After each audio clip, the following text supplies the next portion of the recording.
We jump back to mid lane. Xiaohu's kill, not done yet. Bang's looking for Uzi. The tower, the laser. Bang gets the kill. Duke might just survive. Mega God popping up. The boomerang. The excitement. Survives! LXG on the back end. There goes Duke. Uzi was zoned away. Mata's down. 3 kills for SKT. SK Telecom advance to the semi-final at Worlds. What's up, everybody? Welcome to another edition of Worlds Tonight. I'm EpicSkillshot. What's up, Sjokz? Joined here by Isaac, Azael, coming Bentley, as well as Sam, Kobe, Hartman, Kensler. I was just trying to give everyone a very warm what up? welcome. We're here.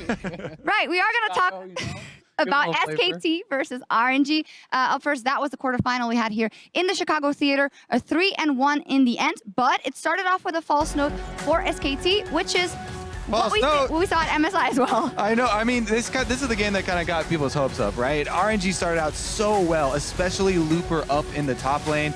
Some rare mistakes from Duke, and some questions started to form in people's minds about SKT in the first game. It turns out later they'll be answered pretty quickly, though. Yeah, I mean, a lot of this game also came down to the fact that RNG controlled the dragons so well, and they got such good dragon spawns. Double Mountain, they get the Fire Dragon as well, and they claim the Infernal, and that's really what let them kind of close out the game here later on. Yeah, definitely, and a good start for RNG, but as said, the problem with this team is having to keep it up, even though that there was hope for them now, they had to keep it going. How much here was connected to their composition? How much did you see different? Because SKT, they decided to swap out their junglers for game 2. I think a lot of it was just mental errors, and here's one right there.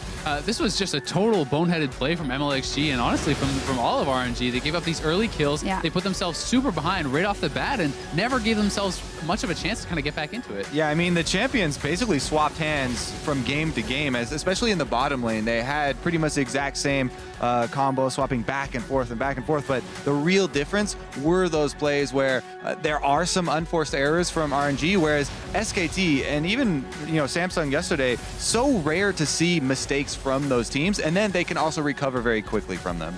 Yeah, and honestly, game 1 was a Looper show. The rest of the series was Duke, right? Yep. Duke was crushing. I have to give a lot of credit to Bang here as well. I think this guy, he kind of neutralized Uzi, who was the big carry for RNG, and he played exceptionally well in the team fights. Exactly. I mean, they don't really play that lane to crush that lane, but once they transition into the team play, not only Bang, but also Wolf was doing a really good job of setting up a lot of the team fights, and they absolutely crushed it. Yeah, they did. And as for that, RNG, you started seeing them going down the rabbit hole and they never really got it back together. And this is kind of the thing we already saw at MSI. When they get rolling in the wrong direction, they can never stop. Yeah, I mean, game 4, MLXG had some really good plays, but it just felt like the rest of the team was too far behind. He kicks in Faker, he interrupts his ultimates multiple times in a row, but there's no one there to follow up, and it was just kind of the story of the game. And remember, that game, they started out with a pretty sizable gold lead in the early game as well. I think Ja was mentioning it, 2,000 gold or something like that. And when SKT plays a team and they get a 2,000 gold lead early, you're just like, oh my goodness, this is probably over. They're going to step by step end it out. But when RNG gets it against SKT, very, very unsure of what the outcome is going to be. Yeah, as every opponent versus SKT, you got to build up a huge lead to close it out. And that's how the bracket plays out for now, because of course tomorrow we will see if it will be the Rocks Tigers or Edward Gaming up versus SK Telecom. What do you think of either of those teams going up against the SKT you saw today? I mean, honestly, both of them in the group stage look kind of shaky. As far as either of these teams matching up against SKT, I favor SKT not only for the semifinals, but for the whole tournament. I think these guys look incredible. Yeah, I think a lot of people are already looking at, wondering what Faker's third skin is going to be. And they absolutely just look so clean right now. And like I said, they actually do make some mistakes. And Duke is a good example in game 1. Not only the play up top that we just saw in the highlight, but also some teleports. But they recover so quickly in a best of 5. It just seems so difficult to try and take that team down. Even a team like the Tigers, who have beaten them before, seems like even if they get through, it'll be rough. I'd also say one of the biggest things about SKT, if one guy makes a mistake, the rest cover for them. They don't all kind of pile in and have a calamity. It's very rare to see SKT fully fall apart. Yeah, let's quickly touch on tomorrow's matchup then. The Rocks Tigers versus EDG. Quick prediction, we'll be able to talk a bit more about it later.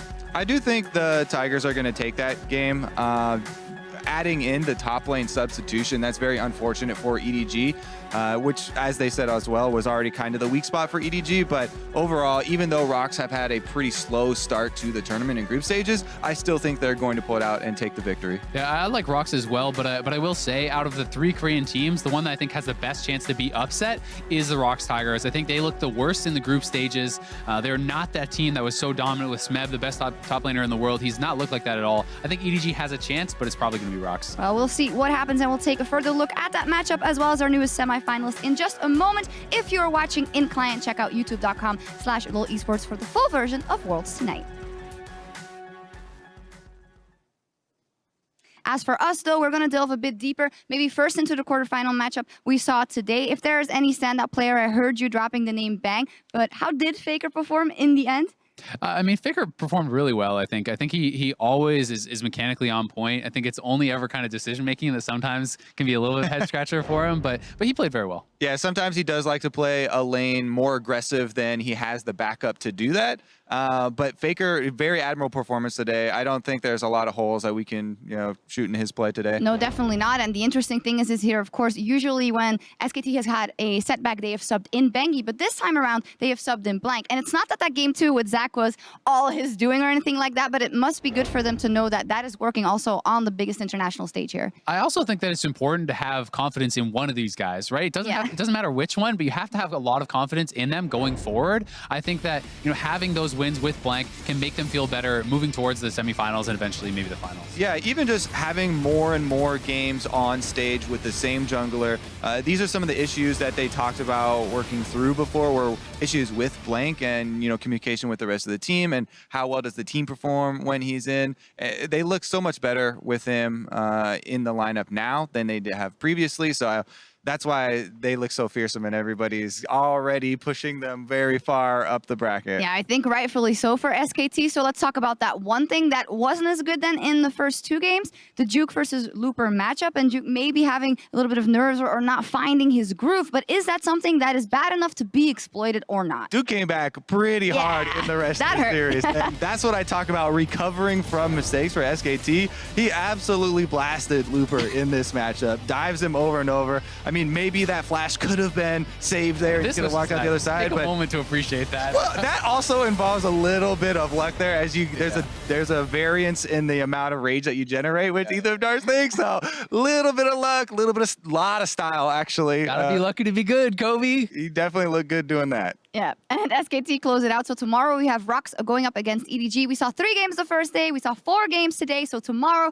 is there a chance we get the full 5 games, or how close is this matchup in actuality? I really think that this is a possibility, but the tough part is the substitution, right? Like, how comfortable are they with Koro? How good is he right now? They haven't been scrimming with him from all I know. I have been told he is playing a lot of solo queue and stuff, but does it really translate? It's hard to know, right? It could be a bit of a mixed bag.